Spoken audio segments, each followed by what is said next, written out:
નમસ્કાર, આપ જોઈ રહ્યા છો ન્યૂ ભારત ન્યૂઝ અને હું છું ધ્રુવી। ગાંધીનગરના ચિલોડા હિંમતનગર હાઈવે પર એલસીબીએ બુટલેગરો પર સપાટો બોલાવ્યો છે। ડુપ્લિકેટ નંબરની પ્લેટવાળી કારમાંથી 271 બોટલ દારૂ સહિત 23,62,000થી વધુનો મુદ્દામાલ જપ્ત કરવામાં આવ્યો છે। ગાંધીનગર જિલ્લામાં દારૂબંધીના કડક અમલ માટે એલસીબી પોલીસે વધુ એક સફળતા મેળવી છે। હિંમતનગર ચિલોડા હાઈવે પરથી વિદેશી દારૂની હેરાફેરી કરી રહેલી એક શંકાસ્પદ કારને એલસીબીની ટીમે ધણપ ગામના પાટિયા પાસેથી આંતરી હતી। પોલીસને ચકમો આપવા માટે બુટલેગરોએ કાર પર ડુપ્લિકેટ નંબર પ્લેટ લગાવી હતી, પરંતુ પોલીસની સતર્કતા સામે તેમની આ ચાલ નાકામ રહી હતી। કારની તલાશી લેતા તેમાંથી કુલ 271 બોટલ વિદેશી દારૂનો જથ્થો મળી આવ્યો હતો।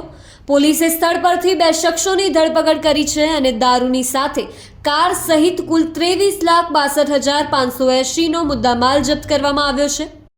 પ્રાથમિક તપાસમાં આ ગુનામાં અન્ય 4 આરોપીઓની સંડોવણી પણ બહાર આવી છે, જેમને વોન્ટેડ જાહેર કરી એલસીબીએ તેમની શોધખોળ હાથ ધરી છે।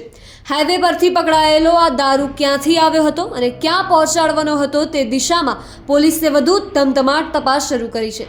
હાઈવે પરથી પકડાયેલો આ દારૂ ક્યાંથી આવ્યો હતો અને ક્યાં પહોંચાડવાનો હતો તે દિશામાં પોલીસે વધુ તપાસ હાથ ધરી છે।